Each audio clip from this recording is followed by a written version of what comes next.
It might go without saying, but a big part of Skull and Bones is the combat. It should be the main focus of any pirate game. With Skull and Bones, combat in some areas, it functions exactly the way as expected, but in other areas, not so much. That's why in this video, I'm going to be going through absolutely everything to do with combat so that you know exactly how it works. But before we do get into the video, if you enjoy the content here and want to see a bit more from me, then make sure that you do hit that subscribe button and turn on notifications.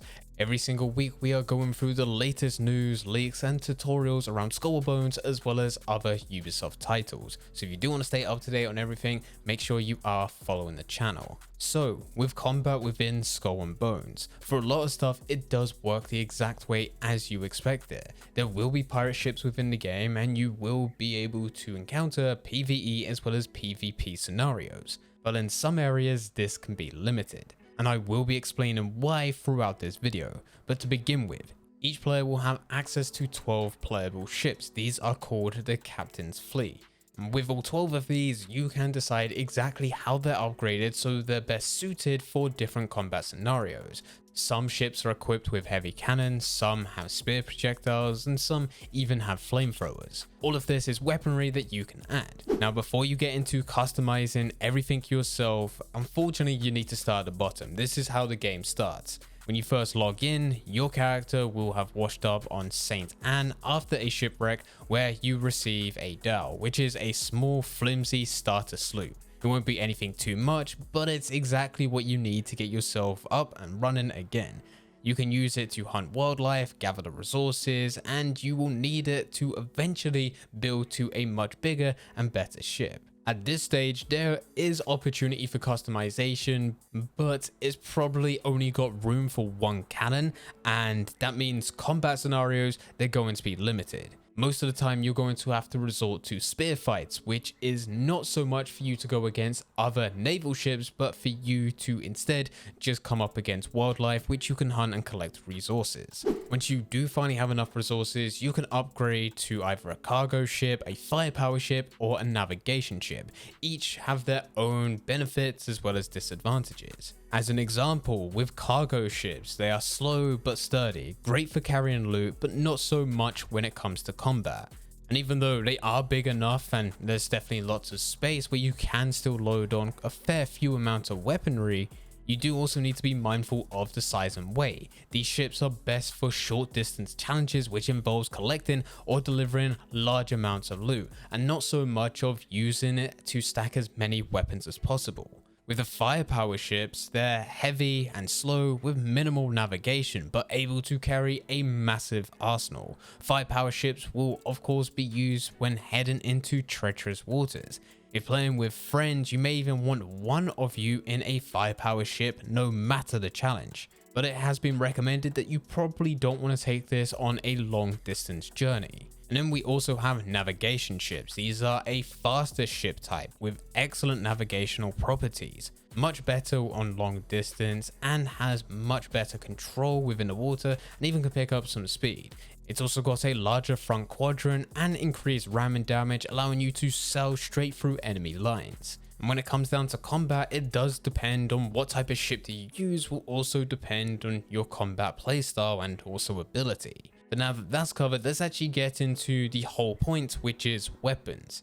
There is a number of different weapons that you can use and equip onto your ships no matter what they are, but different ships will allow you to hold a certain amount of weapons compared to other ships, and that all comes down to your customization and making the most out of your playstyle with the ship that you have while still locking it with as much weaponry as possible. With most of these weapons as well, you have the overall category, but they can also be broken down into different specialities. What I mean by this is cannons is obviously something that you will be able to use. These are normally fitted on the inner decks and can be mounted on small or medium ships, the bow, port, starboard, or stern quadrants. But with these cannons, you can also select to have it as a demi cannon, which is a short range cannon. You can have a long gun, which is a long range precision weapon. a carronade, which is a quick reload speed but less damage output, and then you also have a spike culverin.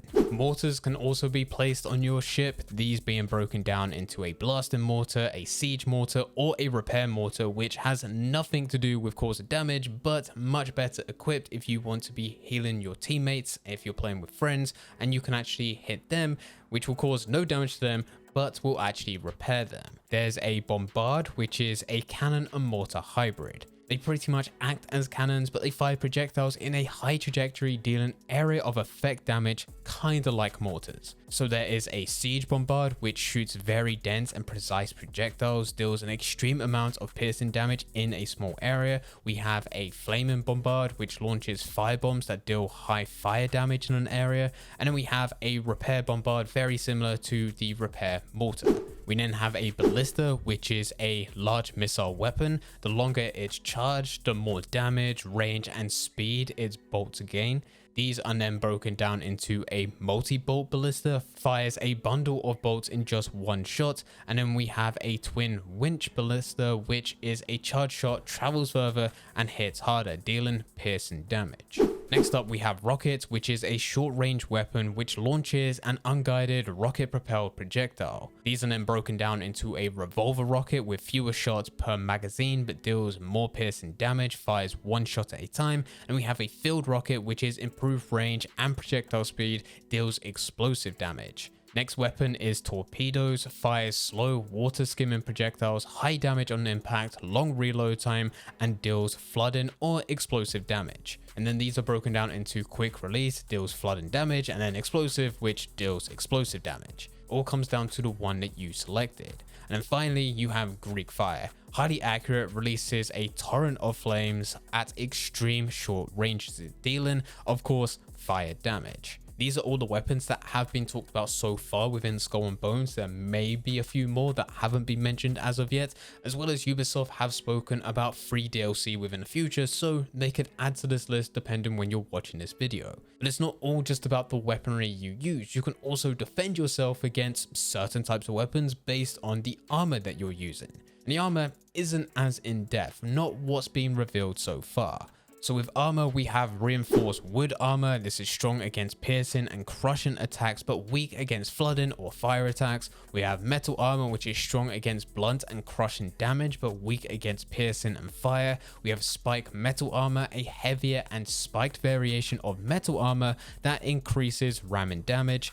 There's terracotta armor, which is strong against flood or blunt damage, but will crumble when damaged by explosive or crushing attacks. We have stone armor, strong against piercing and fire damage, but is weak against explosive or crushing damage. And then we have leather armor, which is strong against explosive and fire damage, but will tear when faced with piercing or flood damage attacks. So you can see exactly how this will work based on your opponent's weapons. You may want to be changing up your armor, and likewise, depending on your opponent's armor, you may or may not want to take a different approach in how you're going to attack them. Now, this can't just randomly be changed on the go. You will need to go to a settlement or an outpost where you're able to change your weaponry and your armor through customization. But it's something worth bearing in mind, because if you know your weaponry that you have on your pirate ship is not good enough to defeat your opponent because of the armor that they're using, you could very easily take note of their armor, go into a settlement, change everything up,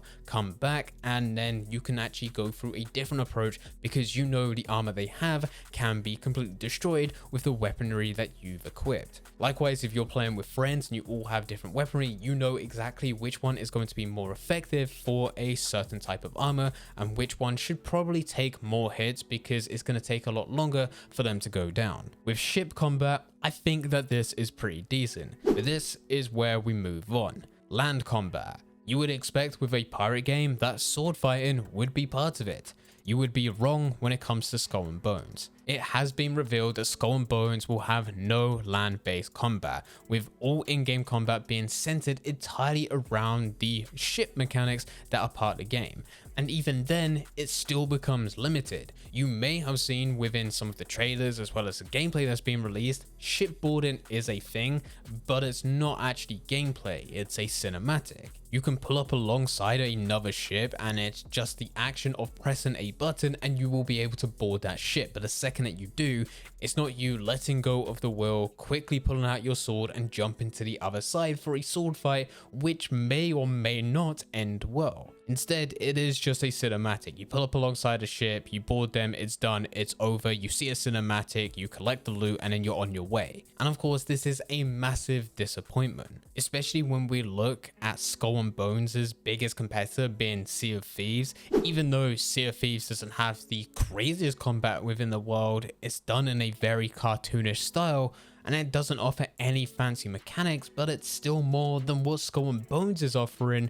And it's had the added bonus of it being scheduled for 2018, releasing in 2018, and had 4 years of new content being pushed to the game, whereas Skull and Bones hasn't had that luxury. So all combat within Skull and Bones is on the sea. You can of course go on land, but it's only selected islands. You cannot go onto every single one of them. And with the islands that you are able to go on, they're mainly settlements, outposts, and if you do go on them, there's no way in which you can participate within any type of sword fighting, which really takes away from a pirate game. This is exactly what I meant when I said right at the beginning. There's some stuff in combat which works the exact way that you would expect it to work, but in other ways, there's certain areas where combat is non-existent. But anyway guys, this is absolutely everything that you need to know about the combat systems within Skull and Bones. If you do have any questions about anything, please feel free to leave them in the comment section down below. But anyway guys, I hope you guys did enjoy. If you did enjoy, don't forget to leave a like and subscribe. But for now, I'm going. So see ya.